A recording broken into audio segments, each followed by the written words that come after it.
이 그림 건설 현장에서 거의 안 써요. 만약에 쓴다? 그러면 슬러리월 언더피닝입니다. 건축 시공 기술사 서브노트가 필요하신 분들은 크레스 101에서 기술사 브이로그를 검색하세요. 자, 오늘은 언더피닝에 대해서 좀 알아보려고 하는데, 이 언더피닝이라는 건 기존 건축물을 보강하기 위해서 기초를 보강하거나 신설한다고 되어 있거든요. 근데 이제 이게 일반적으로 이제 그 기술사 쪽에서 이야기하는 거랑 실제로 현장에서 하는 거랑 이게 조금 좀 괴리가 있습니다. 왜냐하면 일반적으로 이제 기술사 책에 보면 이런 것들이 많이 나오거든요. 이게 뭐냐면 뭐 예를 들어서 뭐 이 주택이 이렇게 만약에 기울었어요.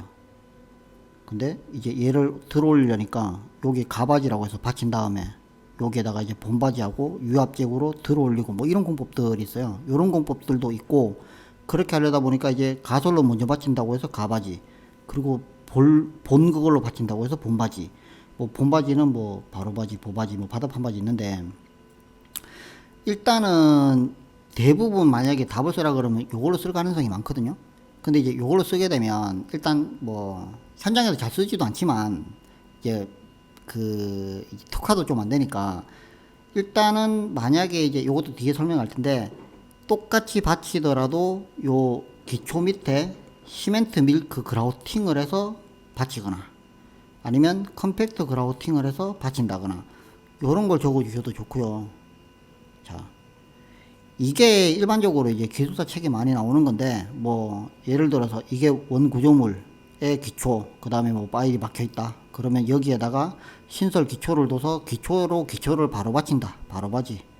뭐 이 기초를 보형태로 받친다, 보바지. 이 기초를 요런 구조물을 만든 다음에 받친다, 뭐 바닥 판바지, 뭐 이런 게 있어요. 근데 이게 실제적으로 토목 현장에서는 볼 일이 있을지 모르겠는데, 건축 현장에서 별로 볼 일이 없는 게, 이거 조금 뒤에 제가 이제 뭐 마이크로 파일이야 뭐 아니까 이제 설명 넘어가고, 적용 범위를 보면 이걸 왜 쓰는지를 보면 이게 답이 나옵니다. 이거 이제 아마 얘는 이제 기술사 책에 나오는 게 아니라 제가 이제 좀 알아보면서 이제 그림을 그렸던 건데, 자, 예를 들어서 이 원구조물이 역사적으로 뭐 좀 보존할 가치가 있는 거예요. 뭐 1930년대 지었다거나 뭐 이런 건물들. 그런데 이 원구조물은 그대로 보존을 하고 싶고, 이걸 이제 무슨 쇼핑센터나 이런 걸 만들다 보니까 밑에는 주차장으로 형성되고 싶어서 지하를 만들고 싶다. 그러면 원 구조물은 훼손이 되지 않는 상태 내에서 무언가를 받쳐서 지하가 형성이 돼야 됩니다. 결과적으로 지하가 증축이 되는 거죠. 그러면 이제 뭐 규모라든가 뭐 검토라든가 뭐 정착하고 구조물 어쩌고 저쩌고 되어 있는데, 이게 진짜 특수 프로젝트 아니면 쓸 일 없는 게 원 구조물을 받치면서 지하를 형성할 가능성이 별로 없어요. 일반적으로 얘를 그냥 철거하겠죠. 그래서 건축에서 정말 특수한 경우 아니면 좀 볼 수가 없고, 토목 현장 같은 경우에 이제 예를 들어서 여기 원구조물이 있는데 옆에 터널이 하나 생겨요. 아니, 터널이라기보다는 지하철 하나가 생깁니다. 지하철이 만약에 하나가 생기게 되면 이 지하철로 인해서 원구조물이 영향을 받을 것 같다? 그래서 사전에 받치는 거. 요런 경우도 있지만, 예를 들어서 이 원구조물 밑으로 뭐 지하철이 관통할 것 같다. 그러면 결과적으로 여기를 뭔가를 받쳐놓고 시작을 해야 되잖아요. 그러니까 기존 구조물의 지지력이 부족할 경우에 쓰는 거라서 건축 현장에서는 크게 쓸 일이 없습니다. 뭐 근접 굴착이라든가 뭐 지상 구조물 이동, 이거는 뭐 거의 쓸 일이 없을 것 같은데, 지상 구조물 이동이라든가 이런 부분들인데, 그러면 만약에 이제 건축하는 사람들 아무나 붙잡고 언더피닝 공법 들어보셨어요? 라고 했는데 이게 누군가 들어봤다. 그러면 거의 10중 8구는 지하 연속벽의 언더피닝이라고 보시면 됩니다. 이게 뭐냐면, 저희가 이제 흙막이 공법 중에 CIP 있잖아요. 그 다음에 이제 슬러리볼 있지 않습니까? CIP 같은 경우에는 이제 요런 식으로 이제 동글동글 이렇게 이제 천공을 해서, 요게 이제 결과적으로 뭐 이게 DRA, 우리 그 기초하는 DRA 공법, 뭐 이게 뭐 더블로드 오고, 그 다음에 이제 우리 그 저기 뭐야 PRD 공법 이야기 하잖아요. 이거 어차피 똑같은 장비거든요. 이게 더블로드 오고, 이게 퍼큐션 로터리들이 이제 결과적으로 퍼큐션 이 때리면서 로터리 돌아간다. 앞에다가 이제 그 천공기에다가 밑에다가 이제 T4라든가 뭐 트리콘비트든 뭐 T4든 간에 요런 것들을 암을 깰 수 있는 게 있기 때문에, 예를 들어서 암선이 여긴데 굴착고가 이까지면 CIP 같은 경우는 이거 그냥 뚫어서 나갑니다. 이게 이 끝까지 어떻게든 뚫어서 얘를 봤거든요. 그래서 여기에다가 이제 H 형광을 이렇게 넣겠죠. 그런데 흑막이니까 이렇게 넣겠죠. 그러니까 이렇게 넣겠죠. 그런데 이제 그 슬러리월로 들어가면, 슬러리월 같은 경우에는 보통 이제 이게 만약에 한 판 내리면 이제 한 굴착을 3등분 정도 해서 굴착을 하거든요. 그러면 이제 이게 1바이트 굴착하고 2바이트 굴착하고 막판에 요 나머지를 이렇게 굴착을 해서 이게 암선이 내려올 때까지 굴착을 해야 정상이지만, 이 PRD나든가 이제 DRA, 그러니까 결과적으로는 이 오거 장비, 이 저기 뭐 천공기를 쓰는 이거는 암을 깰 수가 있는데, 요 BC 커터가 어떻게 생겼냐면 요렇게 생겨가지고 앞에다가 동그라미 요렇게 달려서 여기 삐죽삐죽삐죽 달려가지고 얘가 이렇게 막 돌아다녀요. 얘가 이렇게 돌면서 이제 씹어 먹으면서 올라가거든요.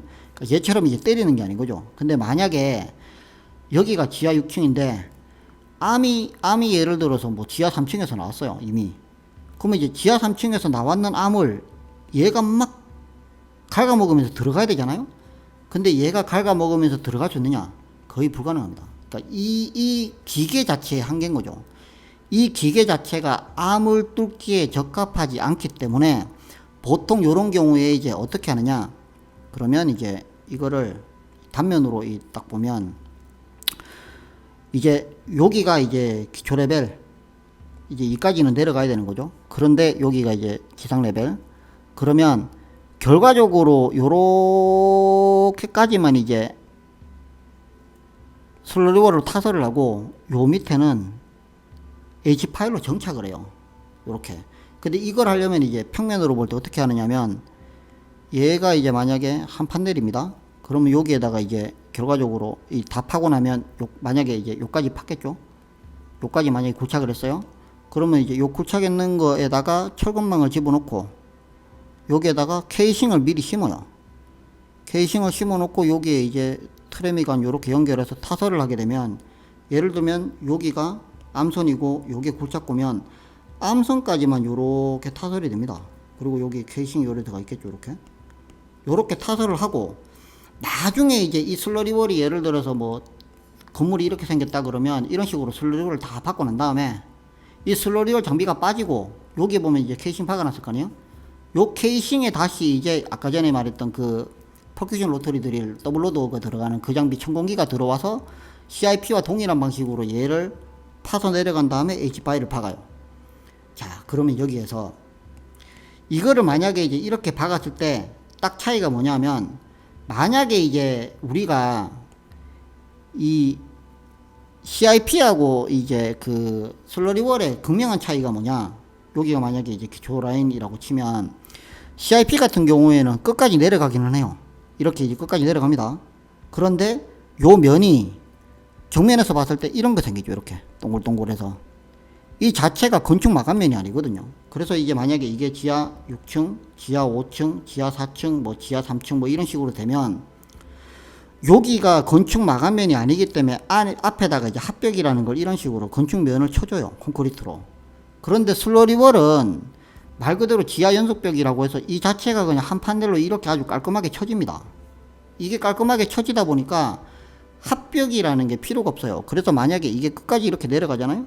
이게 끝까지 내려가면 이 자체가 만약에 슬러리월이면 이런 형태로 이제 벽이 형성이 되니까 여기 합벽을 칠 필요가 없는 거죠. 그런데 이걸 만약에 이제 언더피닝을 하게 되면 이런 식으로 이제 박아 놓을 거 아니에요. H파일을. 그러면 얘는 마감이 안 되거든요. 그래서 여기에다가 이제 쇼크리트를 치고 여기에는 이제 카운트월이라고 해서 합벽을 이런 식으로 앞에다가 쳐줍니다. 그래서 얘를 이제 카운트월이라고 하거든요. 슬러리월의 카운트월. 결과적으로 언더피닝 공법은 뭐냐?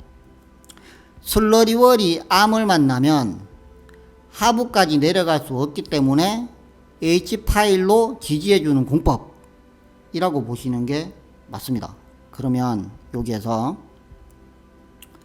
자, 이것도 이제 뭐 어떤 보고서에 있어서 제가 적긴 적었는데, 만약에 이제 슬러리월을 하게 되면 앞에 카운트월을 뭐 요런 형태로 할 수도 있고, 아예 한 층을 이렇게 할 수도 있고, 뭐 반을 요렇게 할 수도 있고, 뭐 전체를 할 수가 있다. 근데 제가 볼 때 이거 쓸 일 없고 이거 쓸 일 없고 이것도 거의 쓸 일이 없어요. 왜냐하면 안정적이지 않아서. 여기 보면 장점에서 안전성, 시공성, 면적 감소 뭐 이런 게 있는데 이거 제가 이제 기술사 시험이니까 요거 적으라고 여기 적어놨는 거지 일반적으로는 거의 대부분 다 요금법이라고 보시면 되는데 이것도 보시면 만약에 이제 이거 뭐 저희가 예를 들어서 기초 이 층수 이래 있잖아요. 이런 식으로. 근데 이제 여기에 이게 슬러리볼이 요만큼 만약에 내려오고 여기서부터는 만약에 이제 H 파일을 우리가 박았다고 치면 카운트워를 요까지만 요렇게 하느냐? 아니에요. 이것도 이까지 이렇게 아예 전체 다를 카운트워를 합니다. 근데 여기에서도 이것도 보면 암이 전반적으로 우리가 잠시만요. 암이 이제 우리가 아예 전체를 평균적으로 봤을 때 그냥 앞라인 자체가 이렇게 되는 앞라인은 거의 없어요. 암은 대부분 뭐 이렇게 되거나 막 이렇게 되거든요. 그러면 이제 이게 뭐 요래 바뀌었다가 막 이래 바뀌었다가 막 이래 바뀌었다가 막 이래 됩니다. 그러면 만약에 제일 높은 선이 만약에 지하 4층이다. 그러면 적어도 지하 3층까지 정도는 카운트워를 해주는 게 맞는 거죠. 그래서 보통 요 암선에 따라서 넉넉하게 카운트워를 해주거든요. 그러니까 요런 형태로 한다라는 거를 좀 보셨으면 좋겠고, 이거를 만약에 이제 여기 보시면 밑에 이제 요런 그래프 하나 이제 요런 이제 표 같은 거 하나 좀 적어 주시면 괜찮을 것 같고, 여기에서 이제 뭐 종류라든가 이런 것들은 그냥 보시면 될 것 같아요. 근데 여기에서 만약에 이제 이게 뭐 10점짜리로 나왔다. 그러면 아까 전에 제가 말했던 그 연속벽의 언더피닝을 조금 강조해서 적으시는 게 좋아요. 왜냐하면 뭐 바로바지, 보바지 이런 것들은 대부분 다 적을 가능성이 많기 때문에 그런 것들은 이제 그런 것보다는 이제 지금 제가 말했던 요걸 적는 게 나을 것 같고, 만약에 이게 뭐 45점짜리 3장을 써야 된다. 그러면 언더피닝이라고 해서 요런 형태로 그림 하나 그려주시고 간단하게 표 요렇게 그려주시면 되고요. 여기에 이제 아까 같이 가로바지, 보바지 요런 거보다는 이제 일반적으로 잘 안 쓰는 요런 그림, 이제 여기 보면 이제 컴팩트 라우팅 요런 거를 하나 그려주셔도 좋고, 그리고 요 그림은 제가 이제 이거를 도대체 어디에다 쓰는 걸까를 좀 고민하면서 이제 그린 그림이라서 요런 그림 같은 경우는 거의 다른 데서는 보기가 어렵습니다. 그래서 적용공법이라고 해서 요런 그림들 하나 적어 주시면 확실하게 차별화는 될 거고, 그리고 만약에 이제 이거에 따라서 이 슬러리월 언더피닝을 조금 더 강조하고 싶다 그러면 요 그림 정도 이제 연습하셔가지고 그려주시면 이 언더피닝은 아마 쓰시는데 크게 문제가 없을 것 같습니다. 기술사가 되기 위한 필독서. 기술사가 될 당신과 함께합니다.